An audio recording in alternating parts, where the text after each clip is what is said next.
Everyone, আসসালামু আলাইকুম। আমার নাম জেসিকা প্রান্তি। আজকে তোমাদের শেখাবো ইংরেজিতে কথা বলার প্রয়োজনীয় 5টি বাক্য।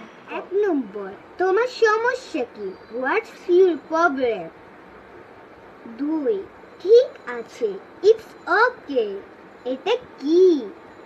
What is this?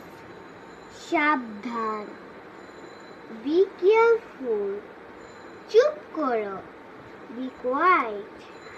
দাম কত? How much? 7 নম্বর, এদিকে আসো, come here. আমি ক্লান্ত, I am very tired. আমি দুঃখিত, I am sorry. আমি ঘুমাচ্ছি, I am sleeping. চিন্তা করো না, don't worry. কান্না থামাও,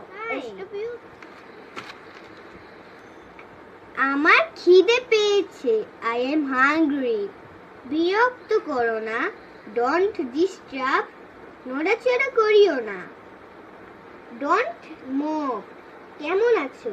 How are you? চলো এটা করি, let's go. Do it. আমি পানি খাবো, I wanna drink water. আমি ঘরে যাব, I wanna go home. তুমি কি নিশ্চিত? Are you sure? আমি ব্যস্ত, I am busy. আমাকে সাহায্য করো, help me. সবাইকে ধন্যবাদ আজকের এই ভিডিওটি দেখার জন্য। ভালো লাগলে লাইক, কমেন্ট এবং সাবস্ক্রাইব করবেন। সবাইকে বিদায়।